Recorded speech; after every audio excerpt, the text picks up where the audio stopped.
Fala, meu cotista, beleza? Sejam bem-vindos a mais um vídeo do canal Filha Questão, Ivan aqui falando. E bora bater um papo sobre o TRXF, o Fundo de Renda Urbana da TRX. Vamos dar uma olhadinha no que rolou nesse mês. E já adianto para vocês, pessoal, tem uma movimentação bem polêmica aqui. Não gostei de nada, de jeito nenhum. Para mim, assim, não tem explicação nenhuma fazer um negócio desse. Vou destacar para vocês, tá? Então talvez o vídeo fique um pouquinho mais longo, mas bora dar uma olhadinha, bora analisar tudo aqui, vou tentar agilizar ao máximo, tá? Algumas informações do fundo de 2019, né? Público-alvo investidor em geral, tem sua taxa de administração, também tem taxa de performance, são 11 emissões realizadas, né? Tá passando pela 12ª agora, fazer a aquisição de um novo pipeline, então tem esse pipeline aqui, a gente vai dar uma olhadinha também. O valor patrimonial do fundo hoje está em 3.300 milhões, né? E a cota patrimonial 101,52. Cota mercado fechou hoje, quarta-feira, a R$ 100,39, subiu 0,39. Voltando para o relatório, todas as informações aqui a gente vai ver no decorrer do relatório, tá? Então aqui a gente pode passar. Tem um destaquezinho aqui do mês, né? Que o Einstein, que ele está construindo lá, recebeu um prêmio. Isso aqui é bacana, que agrega valor ao imóvel em si, né? Comentário macro a gente pula. Aí aqui já na parte do que rolou no mês, né? Ele fala da distribuição de 93 centavos por cota, né? Dá um dividendo anualizado de 11,31. E aqui já começamos falando sobre a aprovação da 12ª emissão de cotas, né? Um valor total de 2 bi. Preço de emissão R$ 100,20. Isso aqui foi o patrimonial do dia, né? Então caiu um pouquinho. Custo unitário da oferta 13 centavos, vai sair tudo a R$ 100,33. Tem aqui o fator de proporção. O direito de preferência começou em 6 de outubro, mas assim, a cota a mercado está um pouco mais em conta, vale mais a pena comprar a mercado, né? E aqui temos todo o pipeline, né? Muita coisa aqui ele está comprando com cotas, né? 100% da aquisição com cotas, né? E tem algumas partes que são, algumas aquisições que são cota e pagamento a prazo, né? E a gente dá uma olhadinha aqui no perfil dos imóveis, ó. Varejo, renda urbana. Aí esse renda urbana, para mim ele teria que ter aqui o que seria o imóvel em si de renda urbana, né? Renda urbana, varejo big box mais logística, centro comercial, renda urbana, centro comercial. E mais 2 de logística aqui, né? Inclusive, o que eu quero destacar aqui é o seguinte. Aqui é a quantidade de ativos, né? Esse aqui, ele está adquirindo 15 ativos, 140 milhões, né? Então, assim, como o HGRU faz aquelas aquisições grandes de pernambucanas, não duvido nada aqui ser alguma coisa assim parecida também, viu? Um total aqui de 36 imóveis, né? Total de aquisições aí de 2.380 milhões. Sendo que 1.910 milhões serão pagos em cotas, né? O restante vai ser desembolso ali, mas é tudo a prazo, né? O restante aí, os outros 90 milhões aí, vai entrar pro caixa do fundo, né? Aqui nós vemos como que vai ficar o fundo. Então, valores pós-emissão, né? Valor investido em imóveis vai passar a 6.600 milhões, vai aumentar em 56%. Valor patrimonial vai para 5.285 milhões, aumenta em 60%. ABL vai para 1.419.000 metros quadrados, quase dobra aí de tamanho, né? Área de terreno também aumenta em 40%. Os dividendos vão se manter entre 90 e 93 centavos. E o prazo médio dos contratos aumenta um pouquinho ali, né? Ainda aqui na parte de dividendos, né? A gente está acostumado a todo final de semestre o TRX acabar pagando um pouco a mais ali, né? Paga aquela porradinha de final de semestre. Então ele tem uma reserva acumulada de, sei lá, uns 80 centavos, 90 centavos, só que ela vai ser diluída, né? Então, não vou falar que dificilmente ele vai pagar, né? Não vou falar que ele não vai pagar, quer dizer, uma porradinha de final de semestre, né? Mas assim, por conta dessa diluição, vai acabar diminuindo um pouco essa reserva, né? Então não sei se ele vai conseguir pagar alguma coisa muito extraordinária, né? Seguindo aqui, isso aqui me chamou bastante atenção por conta do seguinte. eles falam que, além desse pipeline, eles possuem um pipeline adicional também, que nem foi mencionado na tabela anterior. E aí tem imóveis em diversos estágios de negociação e diligência, né? Esses imóveis também devem ser apresentados ao mercado à medida que as negociações e diligências evoluam. Então, assim, não duvidem nada que depois dessa 12ª emissão vem uma 13ª. Que ele fez assim a 11ª, né? E logo em seguida ele fez essa 12ª. Foi muito rápido, foi muito rápido. Eu não duvidaria nada vir essa 13ª. E aí você pergunta, por que ele não esperou logo e fez uma só emissão para comprar tudo isso? Por conta do seguinte, o mercado está aquecido, tem alguns fundos fazendo emissão, principalmente com pagamento em cota, né?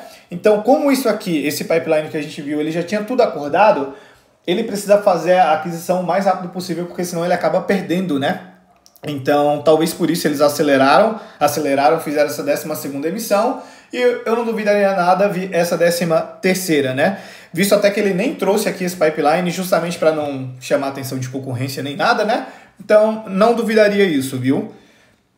Seguindo aqui, ele fala da conclusão lá do galpão, locado para o Mercado Livre. A gente gravou sobre esse fato relevante, então eu vou deixar aqui nos cards para vocês darem uma olhadinha, tá? Aí tem todos os detalhes aqui da transação, tudo mais. Isso aqui a gente não gravou, né? Mas ainda sobre o galpão lá do Mercado Livre, o locatário ele notificou os proprietários, né, para expandir o galpão. Então isso estava em contrato. Ele já notificou ao HSLG, que foi quem desenvolveu o galpão, para expandir, né? Inclusive eu dei uma olhadinha no relatório do HSLG, ainda não gravei para vocês para ver se tinha alguma informação, mas por enquanto não tem nada. Então quando sair algumas informações, a HSLG vai soltar para a gente e aí eu trago aqui para complementar, tá? Ainda no dia 15 de setembro também foi anunciada a conclusão de aquisição do Açaí, lá em Aparecida de Goiânia. Também eu gravei o fato relevante, vou deixar aqui nos cards para vocês darem uma olhadinha, tá? Todos os detalhes e tudo mais. E seguindo aqui, a gente chega na movimentação que eu falei para vocês, que assim, não gostei nada, para mim não fez sentido nenhum, né? Que é o quê? No mês de agosto, né, TRXF aportou uma parcela expressiva da sua carteira de CRIs, da sua posição de CRIs, né, no âmbito da segunda emissão de cotas do TRXY. Então, resumindo, o que ele fez? Ele tinha uma boa porcentagem em CRIs, né? Eu até estou com o relatório aqui aberto, o relatório do mês passado. Ele pegou esses CRIs, mandou para o TRXY e pegou cotas de TRXY em troca desses CRIs, né? Foi um total aqui de 52 milhões. E aí ele quer defender, né, esse movimento dele, fala que deve trazer um impacto positivo mensal, uma renda recorrente projetada que varia entre 12 e 16,5 ao ano, né? Além disso, ele fala que a TRX está abrindo mão de 100% da taxa de gestão mensal equivalente à posição que o TRXF possui de TRXY. É o mínimo que eles podem fazer, né? Para não ficar igual ficou a Capitânia lá, pegando por um bom tempo. Enfim, o porquê que eu não gostei dessa movimentação? Primeiro, quando um fundo de tijolo acaba adquirindo algum CRI, normalmente isso é para fazer um hedge da dívida, né? Então, como funciona? Digamos que ele pegou um valor ali, né? E aí ele pega esse valor a, sei lá, IPCA mais 7. Vamos colocar isso assim. Ele pega a IPCA mais 7%. Isso aí ele vai pagando amortização e vai pagando juros também, certo? E quando ele precisa fazer um hedge da dívida, o que ele faz? Quando não vale a pena fazer o pagamento dele inteiro. Ele vai lá e compra CRI. E ele compra CRI com uma taxa acima disso, né? Então ele vai lá, ele tem um CRI que ele faz o pagamento dele, que é IPCA mais 7, mas aí ele vai lá e compra um CRI a IPCA, sei lá, mais 9. Então o que acontece? Essa remuneração que ele tem através desse CRI, ele consegue pagar esse outro CRI que ele deve, né? E ainda sobra alguma coisinha. Então é um hedge natural da dívida ali, né? E além disso, tem a questão do seguinte, todo mês acaba voltando ali para o fundo, para o caixa do fundo, a amortização daquele CRI, né? E quando ele troca isso por fundo imobiliário, não volta nenhum tipo de amortização, né? Porque é uma cota de fundo imobiliário. Então, o que vai entrar para dentro do fundo são os dividendos do fundo imobiliário. Então, assim, você perde aquele yield natural, né? Então, assim, eu não gostei por conta disso, né? E mesmo que fosse isso, trocando por cotas de KNCR, qualquer outro fundo, eu não gostaria. E eu não gostei ainda mais porque foi pegando cotas de TRXY. E assim, não é um fundo ruim, inclusive a gente gravou uma análise completa sobre esse fundo. Gostei bastante do que vi, era um fundo pequeno, né? E assim, gostei bastante, só que não fez sentido nenhum para mim. Eu vou deixar aqui nos cards também essa análise completa para vocês darem uma olhadinha. Olhem lá que vale a pena por conta do seguinte. Quando nós fizemos a análise completa do TRXY, a gente vai lá e dá uma olhada no fundo como um todo ali, o geral dele, né? E aí o que acontece? Esse fundo, ele é um hedge fund, né? Então, assim, ele é um de estratégia, tem de tudo. Mas grande parte dele está em CRIs, né? E a outra grande parte está em fundos imobiliários. Aí a carteira de fundos imobiliários ele não abre, mas assim, existe forma de vocês darem uma olhadinha. Como? Você vai lá, procura o informe trimestral dele, que lá tem todos os fundos imobiliários que ele tem na carteira, né? E aí eu fiz isso, não mostrei aqui para vocês em respeito à gestora, né? Uma vez que ela não quer divulgar no relatório, não tem por que eu estar divulgando aqui, mas eu posso falar, ó, eles têm isso, tem aquilo, tal. Beleza. E aí eu fui dar uma olhadinha na carteira, né? A maior concentração deles, adivinhem só o que era? TRXF. Inclusive, foi na época que o TRXF estava passando pela 11ª emissão. E o que eles fizeram? Se atolaram de TRXF na emissão. Então, assim, digamos que de 100% do PL do fundo, 25% do PL estava em TRXF. Eu não vou lembrar exatamente a porcentagem exata, né? Mas digamos que isso. Então, assim, não faz sentido você faz um negócio desse para você pegar um fundo que tem mais cotas do seu próprio fundo. Seria mais fácil ele comprar cotas do próprio fundo, né? Do TRXF mesmo. Não tem necessidade de comprar TRXY. Então, assim, para mim é bem claro que é uma movimentação para ajudar o fundo da casa, né? Ajudar um fundo amigo ali, não é nem um amigo, é um fundo da casa mesmo. Então isso aqui, assim, pô, me deixou bastante descontente com essa movimentação, né? Aí seguindo aqui, antes de olhar a DRE, vamos dar uma olhadinha aqui no portfólio como um todo, que eu tô com um relatório aberto do mês passado também para a gente fazer um comparativo, né? Então, no mês passado, aqui a parte de CRIs, ó, agora ele está com 3,15% do PL em CRIs, né? No mês passado era 5,52%, ou seja, ele pegou aí 2%, 2,4% do PL e colocou em TRXY, né? Fez essa troca, fez essa benesse aí para o TRXY. E uma outra coisa também que eu quero destacar aqui, aí já uma coisa boa também, a gente não pode só criticar aqui, eu tinha visto uma live do Baroni com um dos gestores do TRXF. E assim, na época que ele fez a aquisição de CPUR, foi a outra cagada, né? Que eu sempre falo que é aquele ciclo vicioso de faz uma coisa boa, faz uma coisa ruim, faz uma coisa boa, faz uma coisa ruim. Então, ele veio com a emissão, com pagamento em cotas de vários imóveis ali, só que aí chega a coisa ruim, vai lá e se enfia em CPUR. Enfim, como estava rolando essa polêmica, né? O Baroni fez essa live ali com ele, eu assisti a live e ele informou que eles já tinham vendido uma parte de CPUR, né?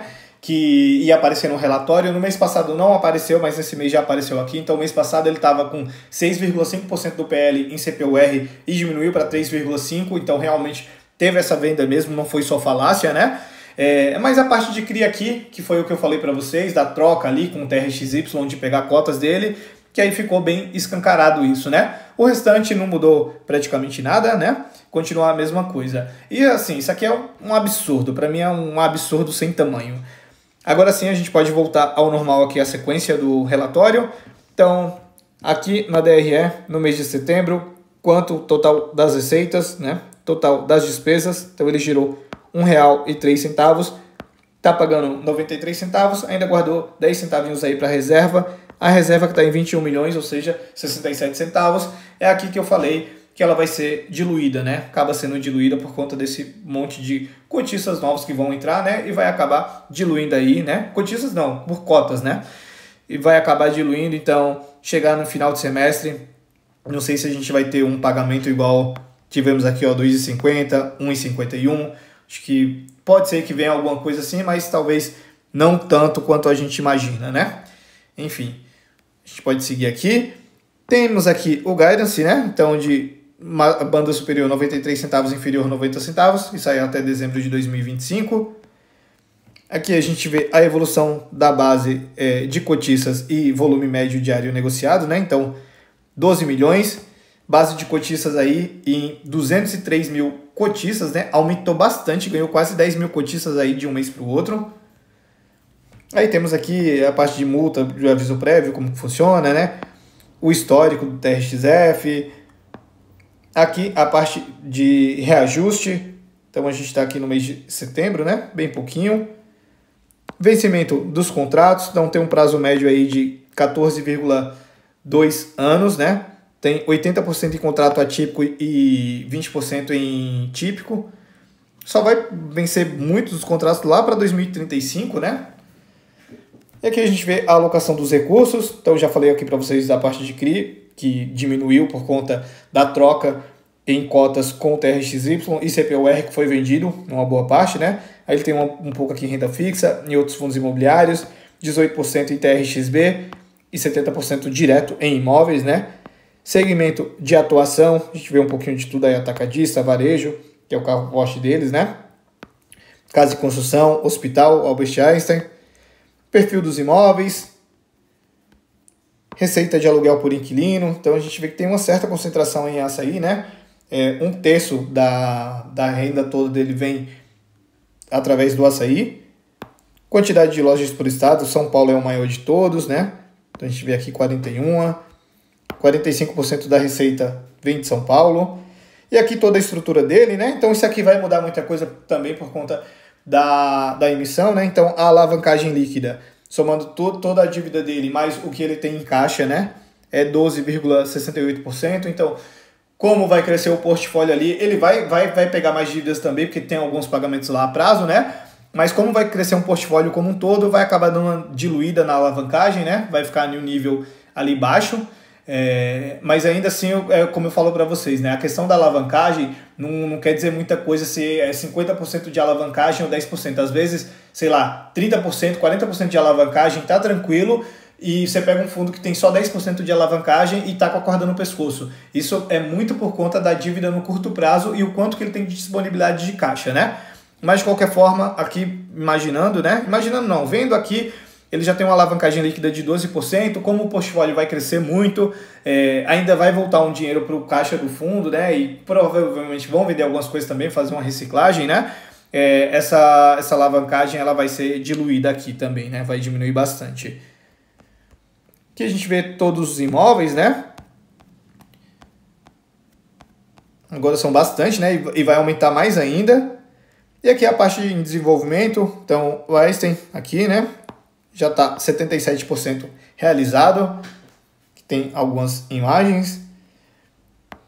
O açaí atacadista, que foi o que ele comprou lá de Aparecida de Goiânia, está em construção, né? Então, 36% já realizado.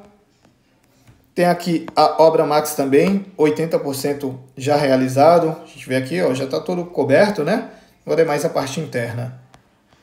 E é isso, pessoal. Não tem mais o que falar, não. Mais um mês de TRXF. Então, mais um mês naquele ciclo de uma coisa muito boa, essa nova emissão aí com pagamento em cotas de muitos dos imóveis aí, só que uma coisa muito ruim, esse troca-troca com o TRXY, com o irmão dele, isso aí eu não gostei de jeito nenhum, né? E uma coisa que eu quero destacar de novo aqui é o seguinte, não duvidem ter uma 13ª emissão de cotas logo em seguida por conta do outro pipeline que ele informou aqui no relatório, né? Então, assim, ele até já deu uma pista aí, ele não falou claramente que vai fazer aquilo, né? Mas eu não duvidaria. Então é isso, galera. Mais um mês de TRXF. Acho que o vídeo ficou um pouquinho longo, desculpem aí, tá? Mas é isso, se ficou qualquer dúvida, pode deixar aqui nos comentários, tá? Se gostou, deixa o like. Se gostou mais ainda, se inscreve no canal, ativa o sininho para não perder nada, compartilha com os amigos e segue lá no Instagram também, @ofiraquestão. E é isso, galera. Valeu, um abraço.